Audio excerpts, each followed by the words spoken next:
आज हम सीखेंगे इंक्लाइन डंबल प्रेस लगाने का सही तरीका, प्रॉपर एग्जीक्यूशन के साथ और प्रॉपर फॉर्म के साथ, जिससे आपकी चेस्ट जो है बेहतर तरीके से ग्रो।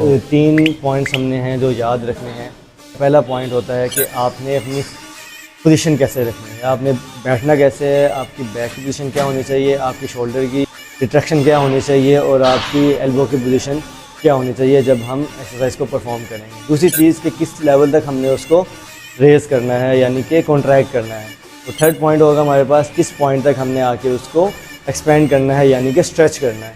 अपर चेस्ट को टारगेट करने से पहले हमें अपर चेस्ट के रीजन्स पता होने चाहिए। तो आपकी आसानी के लिए मैं अपर चेस्ट को 3 हिस्सों में डिवाइड कर दूँगा, जिससे आप बेहतर तरीके से अपनी ग्रोथ पे फोकस कर सको। आपका जो माइंड टू मसल कनेक्शन है वो बेहतर तरीके से डेवलप हो सके। पहला हिस्सा है इसका सबसे ऊपर वाला एरिया अपर चेस्ट का, जो आपके इंटीरियर डेल्ट के साथ जो ये है और आपकी क्लेविकल बोन जो ये है इसके साथ अटैच होता है। इसके बाद हमारे पास आ जाता है इसका सेकंड पोर्शन जो है इसका मिडिल एरिया अपर चेस्ट का। ठीक है, अपर चेस्ट के मिडिल एरिया की बात कर रहा हूँ मैं, ओवरऑल चेस्ट की मिडिल पार्ट की बात नहीं कर रहा, मैं अपर चेस्ट की मिडिल पार्ट की बात कर रहा हूँ। तो इसको टारगेट करने के लिए हमें डिफरेंट तरीके से बेंच की पोजीशन रखनी है और आर्म्स की पोजीशन रखनी है। इसके बाद आ जाता है अपर चेस्ट का वो एरिया जो आपकी मिडिल चेस्ट के साथ यानी कि स्टर्नल पेक्टोरल्स मेजर के साथ अटैच होता है। अपर चेस्ट का जो नाम है उसे हम कहते हैं clavicular pectorals major, middle chest को हम कहते हैं स्टर्नल पेक्टोरल मेजर। इन तीनों हिस्से आपको बताए हैं। ये अगर आप जनरल फिटनेस में हो या बिगिनर हो तो आपने इस तरफ नहीं जाना। ये बेसिकली एडवांस टेक्निक्स होती हैं जो बॉडी बिल्डर्स यूज़ करते हैं अपनी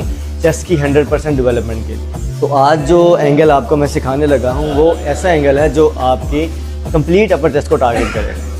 उसके लिए अब हम देखते हैं कि आपने बेंच को कितनी डिग्री पर रखना है, किस पोजीशन पर रखना है। चलें जी, अब हम अपना जो बेंच है अपर चेस्ट के लिए इंक्लाइन प्रेस के लिए इसको सेट करते हैं, जिससे हमारी अपर चेस्ट प्रॉपरली हिट होगी। तो आपने क्या करना है, सबसे पहले आपने देखना है कि आपके पास एडजस्टेबल बेंच होना चाहिए, जिसके ऊपर डिफरेंट आपके पॉइंट्स बने होंगे जिसमें हम अपने बेंच को सेट कर सकें। तो ऐसा पॉइंट जिससे हम अपनी ओवरऑल अपर चेस्ट को टारगेट करेंगे वो बनता है आपका 45 डिग्री एंगल। इसको सेट कैसे करना है वो मैं आपको बता रहा हूँ। ये आपका 45 डिग्री एंगल है, इस पर हमने इसको सेट कर लेना। आप इसकी पोजीशन देख सकते हो। कुछ बेंच होते हैं जिस पे पिन वाला लॉक लगा होता है, जिसमें हम पिन के थ्रू एडजस्ट कर सकते हैं। उस पर आपने जो है थर्ड पॉइंट सेट करना है। ये पिन वाला नहीं है, ये आपका मैनुअल है, तो इसके ऊपर डायरेक्टली 45 डिग्री बनता है। इस पर 30 डिग्री का एंगल नहीं बनेगा। अगर आपके पास इस तरह का बेंच है तो इस पर 30 डिग्री एंगल नहीं बनेगा। तो हमने 45 डिग्री एंगल से स्टार्ट करना है, तो बिल्कुल परफेक्ट आपका ये एंगल है। पहली चीज़ आ जाती है आपकी फीट की पोजीशन, जो कि बहुत ज़रूरी है। आपको प्रॉपर्ली अपने फीट को एडजस्ट करना आना चाहिए, पोजीशन करना आना चाहिए। इसमें हमने देखना है कि आपके फीट जो होंगे वो बिल्कुल इक्वल टू योर नीज़ होंगे, पैरेलल होंगे। ना तो आपने आगे पीछे करके रखने हैं, ना ही आपने बिल्कुल पीछे करके रखने हैं, ना ही ज़्यादा खोल के रखने हैं। इससे क्या होता है, जब हम वेट लिफ्ट करते हैं तो आपका स्टार्ट के कुछ रेपिटेशंस तो आप बहुत अच्छे तरीके से लगा लोगे, लेकिन जैसे ही आपके रेपिटेशंस इंक्रीज़ होंगे, जैसे ही आप ज़्यादा रेपिटेशन की तरफ जाओगे तो आपसे लोड बैलेंस नहीं होगा, तो आपका मसल इंजर हो सकता है या आपकी बोन इंजर हो सकती है। तो उससे बचने के लिए आपकी पोजीशन जो है वो बिल्कुल इक्वल होनी चाहिए आपकी नीज़ के पैरेलल। इसके बाद आ जाता है हमारे पास डंबल को लिफ्ट कैसे किया जाए। तो सबसे पहले आपने क्या करना है, डंबल को अपनी क्वाड्स पे रख लेना है, अपनी थाइस पे रख लेना है। लेफ्ट लेग जो है इसको आपने लिफ्ट करना है ऐसे करके, और डंबल को आपने अपनी बॉडी के क्लोज कर लेना। उसके बाद राइट लेग को पुश करेंगे ऊपर की तरफ और डंबल को शोल्डर के पास लाएंगे। जितना क्लोज टू द बॉडी रखेंगे उतना ही बेहतर आपका एंगल एग्जीक्यूशन होगी। उसके बाद आपने लेट जाना है। इसके बाद हमारे पास जो पॉइंट आता है वो आता है हमारा बैक की पोजीशन, कि आपने अपनी जो अपर बैक है उसको कैसे पोजीशन करना है और लोअर बैक को कैसे पोजीशन करना है। तो उसके लिए आप गौर से देखें मैं कैसे अपनी लोअर बैक को एडजस्ट करूँगा, अपर बैक को एडजस्ट करूँगा। ये मैंने अपना न्यूट्रल आर्क मेंटेन किया, लोअर बैक को थोड़ा सा ऊपर लिफ्ट किया है, और अब आपको मैं शोल्डर रिट्रैक्ट करके दिखाऊंगा कैसे करना है।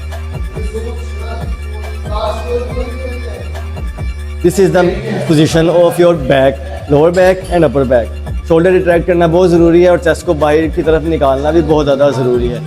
इसके बाद आ जाता है हमारे पास नेक्स्ट पॉइंट, जो कि है हमारी एल्बो एडजस्टमेंट। एल्बो किस पॉइंट पर होने चाहिए। अच्छा, कुछ लोग होगा आप देखोगे कि एल्बोज बाहर की तरफ लगाएंगे, तो जब हम एल्बोज को जितना ज़्यादा अपवर्ड को लिफ्ट करेंगे उतना ही ज़्यादा हमारे शोल्डर्स एंगेज होंगे। जितने ज़्यादा आपके शोल्डर्स आपकी एल्बोज ऊपर की तरफ लिफ्ट होंगी एंगल को एग्जीक्यूट करते हुए, उतना ज़्यादा आप देखो कि आपका शोल्डर का जो इंटीरियर मसल है वो ज़्यादा इंगेज है इसमें।